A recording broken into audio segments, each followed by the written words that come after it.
¿Qué tal, gente inteligente? Los saluda MANO. Somos un grupo de gente común y corriente que nos gusta conversar y comunicar. Estás escuchando nuestro podcast Hispano Humano. Empezamos.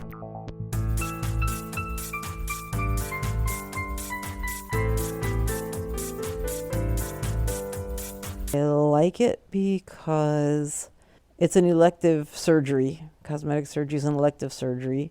And it's nice that, you're working where somebody's choosing to do it, not like a life-saving a necessity. They go there because they want to look better or feel better about themselves, so they choose to do this. And it's not just one area. It's head to toe, everything. It's tummy tucks, it's facelifts, neck lifts, it's breast implants, it's booty implants, liposuctioning, eyelid lifts, brow lifts. It's a little bit of everything. Noses, there's a little bit of everything. So you see the change there. I never really get to see the post-op, but I see the post-op right there in front of me before they leave the operating room, and it's nice to see how nice the result is. And this is what they chose, and you just hope they're going to be happy with it. Also do otoplasty, which is, some people call it pinning back the ears, where people that have ears that protrude get this surgery, and it pulls the ears back closer to the head. So we sometimes do it on teenagers, younger people. And we had a little girl who came in and she had her otoplasty done, and she was brave enough to do it under local sedation, so she just had a local anesthesia. Well, she was injected with some lidocaine around the area that the doctor would be working on, so she was awake and talking to us through the procedure.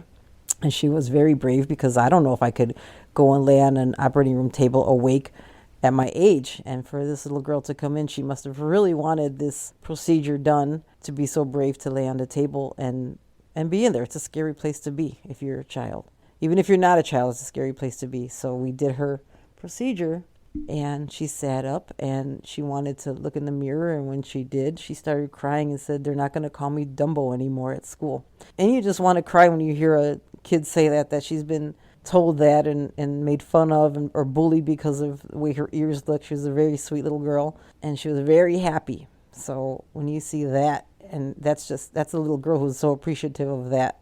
And it just goes on from there. You do someone's nose, someone, a young person sometimes has, well, I think I just put my hand over my heart, and I was like, oh my God, that's so sad to hear that. You just have to tell her she's pretty. She came in, she was a beautiful little girl. All we did was enhance her a little bit. That's it. She was a beautiful little girl to begin with.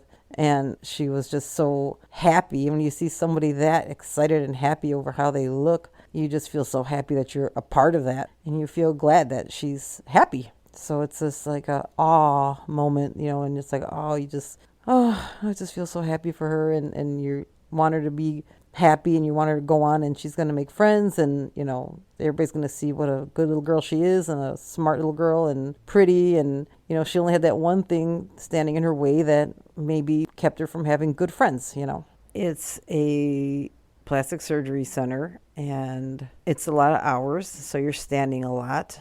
I'm also numbers of hours. Well, depending on the schedule, sometimes parts of the year are slower than others, but at a busy time of the year, we can go 8, 10, 12, occasionally, maybe not. It's very rare that we'll go 16, but it's happened a couple of times. And the whole time you're standing, and in between you're washing instruments, because they don't have a sterile processing person to do that. I'm that sterile processing person as well as a surgical tech. So you're on the go. From the moment you get there to the moment you leave, you're going until everything's done. I think if there was regular raises, maybe I would be happier, but I've gone without a raise for years. Well, because they just weren't giving out raises, or it wasn't there, or, they just didn't. But I have to say that depending on their schedule, I can be flexible as well. It affords me to be a little more flexible with my family with that schedule. So you kind of compromise, and there's a trade-off to staying with getting less pay and having the ability to sometimes be flexible on some of your days. Well, we were privately owned business owned by my surgeon, one surgeon, who owned the whole practice, and he'd been doing it for years and years. More than 20 years, and he's getting to a point where he's getting tired. I don't blame him. He works hard in the OR, very hard, and I don't know outside of the OR, but I would think he works hard outside of the OR as well.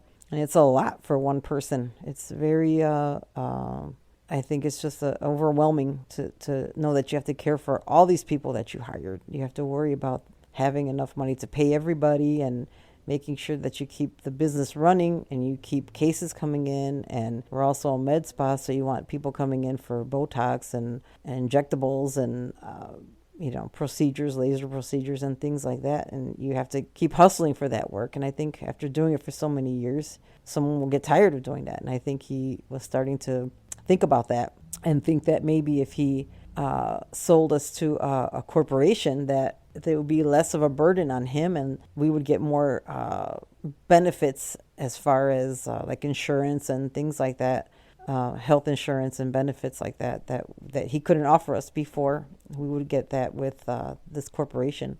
And I think that he thought that it would be better for everybody. And I think to an extent it is. And he doesn't have that burden on him of just him making sure that everything is paid and the business keeps moving and you keep a consistent running of cases and patients and things like that, as well as another surgeon that we have, a partner of his that comes in as well. And when things slow down, especially for a while when COVID was happening, things slowed down and we didn't have that much going on. It's also a concern if you're the only one running the business, if you own this business privately and you have to worry about your employees. So I think him deciding to sell to a corporation would help him and us as well. You mean before the shutdown or during the shutdown or?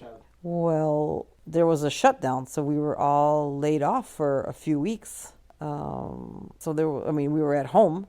Everybody was home. We were collecting unemployment, but it's not, you don't get as much as you would if you were working. And, if there was a lot of cases coming in, and you have the potential for overtime and things like that. And you didn't get that. If you were on unemployment, you got a straight check and that was it. And it wasn't for what you were making per hour. It's a percentage of what you were making per hour. So glad to have it, but glad to get back to work. Well, it's not easy. I wouldn't say it's easy. So be prepared to work and be prepared to get into it for the right reason. You should. I worked with a nurse at Loyola who told me, when you don't think of the patient first, it's time to get out. You need to leave the business. And I think about that even today. And this was so many years ago when I was just a patient care tech that she said that. And that stuck with me all this time, that when you're there, it's you should be there because you want to help people first, And also going into scrub tech, you also have you don't have to stay there.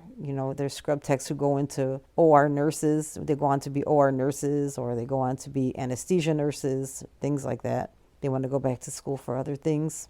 So it's kind of there is other things you can do after that if you wanted to, because there's scrub techs who've been doing it for 30 years or more, and I don't know how they do that in the hospital setting. That's work to do that, and then to constantly have a changing schedule, a rotating schedule with being on call and taking time away from your family. Those are dedicated workers for the patients because they put up with not having time with their families to help other people. So you should think about that, and also think about it if you want. You don't always have to stay with it. You can move on to something else, but it's very interesting. I don't regret it, and I liked all the services I've been in, and I had the chance to work with a lot of good people and some not so good people. But you learn a lot, and I found everything I did interesting, and I just think that I like the cosmetic surgery setting better, but some people prefer doing cardiac surgery, being a tech for cardiac surgeons or orthopedic surgeons. Very interesting as well. So you can also find something that specialty that you like, that you want to work in as well. She told me, when you no longer think about the patient first, it's time to get out. And I did see an example was I saw one example was we were doing our dressing changes and things, and somebody had to, what was going to be seen by the service team, and they should have been on the schedule to be, to have their wounds cleansed and ready for service, and they didn't. So what the nurse did was kind of wipe it down, just wipe it off and just put another dressing over it. And it's kind of not the right way to do it. And I would imagine that later on it was done the proper way, but it was in such a rush that he kind of lost track of putting the patient first. And that's where I saw what that nurse was telling me, that, when you think about other things besides the patient first, that you should probably not be doing that anymore. Hasta aquí este episodio de Hispano Humano. Contáctanos en Facebook Mano Texteando o por email hispanohumano@yahoo.com hispanohumano@yahoo.com. Puedes escuchar Hispano Humano en las plataformas de Stitcher y Apple. Gracias por su atención.